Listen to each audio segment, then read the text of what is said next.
If I asked you to picture the oldest joke in human history, you would probably imagine something clever and long lost, told by a wise philosopher in a marble hall. The truth is so much better than that, because the oldest joke we ever wrote down is a fart joke. It is nearly 4,000 years old. It comes from ancient Sumer, and it is entirely about a wife breaking wind on her husband. That is the first piece of comedy that human beings looked at and decided was worth saving forever. And once you start digging into the oldest jokes on Earth, a strange pattern appears. Almost every single one is a fart joke, a your mama joke, a joke about sex, or a joke about the boss. We have not had a truly new idea in 4,000 years. So today, we are traveling through the oldest jokes ever discovered, across 5 languages and 4,000 years of history. And I promise that by the end, you will recognize every one of them, because you almost certainly told a version of it last week. The oldest joke humanity ever bothered to write down comes from ancient Sumer, in what is now southern Iraq, around 1900 years before Christ. These are the people who invented writing itself, and a fart joke is one of the first things they used it for. Pressed into a clay tablet, sitting among the great hymns to the gods and the solemn lists of kings, is this one line. Something which has never happened since the beginning of time is that a young woman did not fart in her husband's lap. Sit with that for a second, because it is cleverer than it looks. It is written as a grand, eternal truth, a thing that has never once failed to happen. And the truth they chose to record was that every single wife, everywhere, will eventually fart on her husband. So the single oldest joke in the human record, the first gag we ever carved into stone, is a married couple bathroom joke. 4,000 years of civilization, and we opened with a fart. Honestly, I have never been prouder to be a human being. And in case you think I am just guessing about a dusty old proverb, this is completely official. Back in 2008, a British television channel hired a team of researchers to hunt down the oldest joke in the world. And they spent 2 whole months on it. A lecturer named Dr. Paul MacDonald led the search, and out of everything humanity has ever written, this Sumerian fart proverb was crowned the oldest recorded joke on the planet. It even sits in the Guinness records. Somebody holds the world record for the oldest fart joke, and it is a dead Sumerian. Now let us move forward a few centuries, and a little way up the map, to the city of Babylon, around 1,500 years before Christ. There, a bored student pressed 6 little riddles into a lump of wet clay, almost certainly as a piece of school homework. And those 6 riddles tell you everything about what people found funny back then, because they are about beer, about politics, and about sex.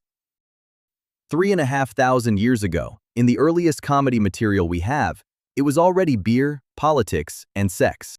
One is basically a beer riddle about a thing that sits in your mouth and against your teeth, the measuring cup of your lord. Another is a savage jab at the local governor, calling him a man who can take an eye or a throat and simply call it justice. But the important one, the riddle that made headlines around the world, is the one scholars believe is the oldest your mama joke ever found.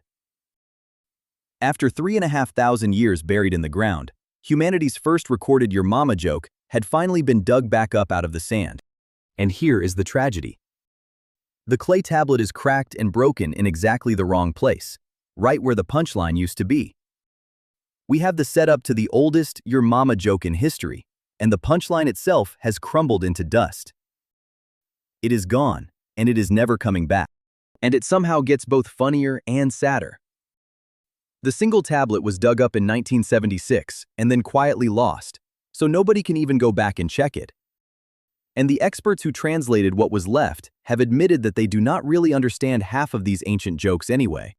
So picture the whole situation together. Humanity invents the your mama joke almost 3,500 years ago, writes down exactly 1 copy, snaps off the punchline, and then loses the tablet.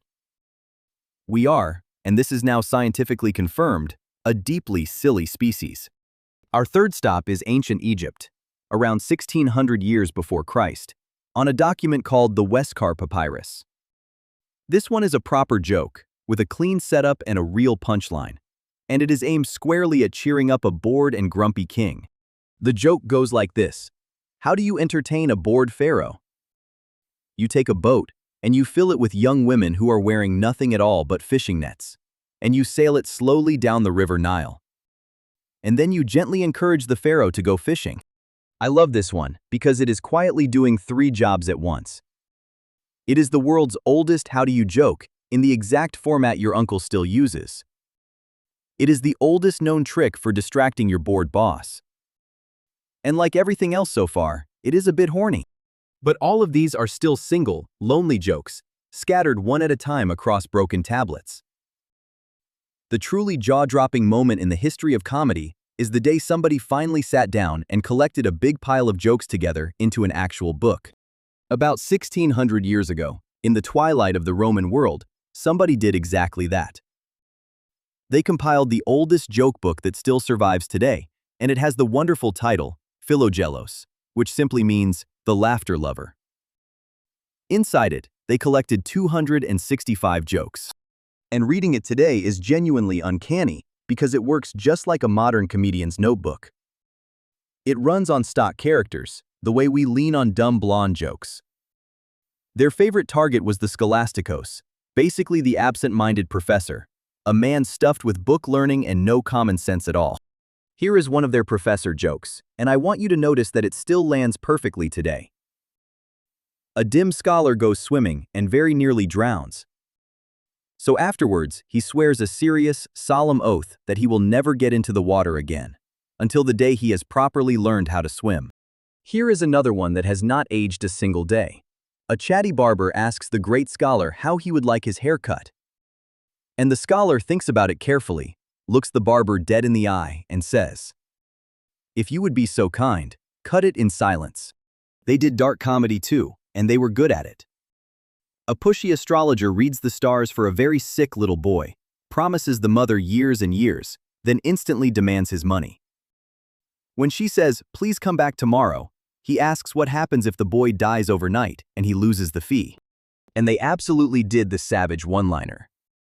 In the book, a man with catastrophic bad breath turns to his wife and asks her, "Madam, why is it that you hate me so much?" And she looks calmly back at him and delivers the finishing blow. She says, "Because you love me." There is one joke inside the oldest joke book on earth that you have almost certainly already heard.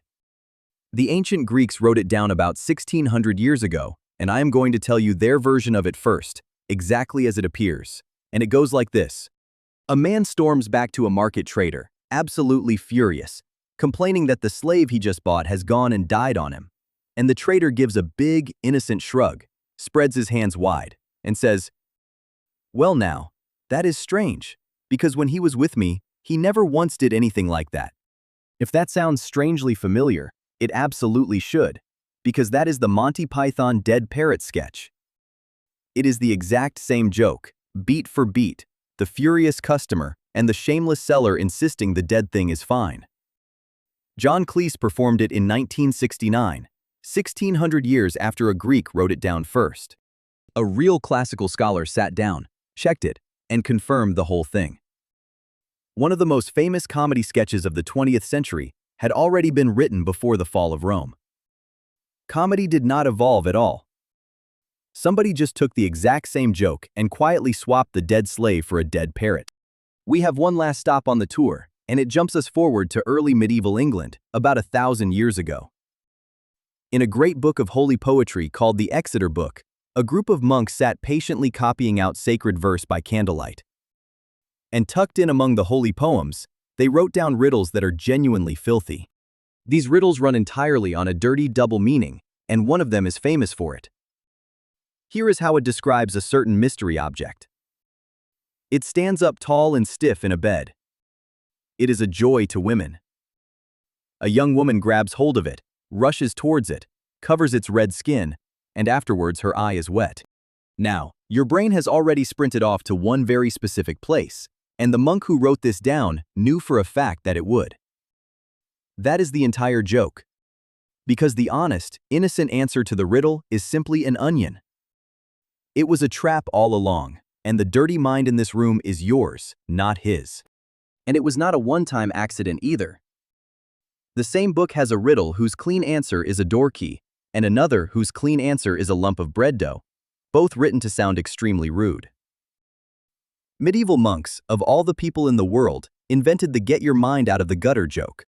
So even the most serious men in all of England, the ones literally copying scripture out by hand, could not make it through the working day without sneaking in a cheeky innuendo about an onion. If that one small fact does not make you feel connected to your ancestors, then honestly, nothing ever will. So let us lay out the whole collection one final time, all 4,000 years of the oldest comedy that human beings ever chose to preserve.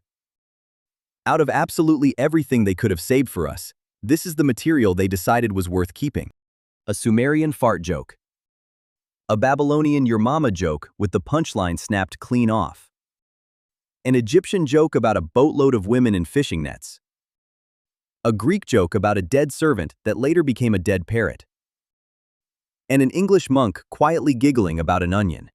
And here is the part that genuinely gets me. That list is not a dusty museum of dead humor. That list is a pretty accurate description of the internet right now. We built telescopes and we walked on the moon, and we are still, to this day, telling fart jokes and asking the barber to work in silence. Comedy might just be the one single piece of human technology that never once needed an upgrade. A Sumerian farmer, a Greek scholar, and a medieval monk could all drop straight into your group chat tonight, and every last one of them would understand instantly why you were laughing. So the real oldest joke in history is not the fart one, and it is not the parrot either. The real oldest joke is that we started laughing at this exact stuff 4,000 years ago, and we simply never stopped. If that made you smile, go ahead and subscribe, because we have 4,000 more years of material. It has always been a fart joke, and it always will be.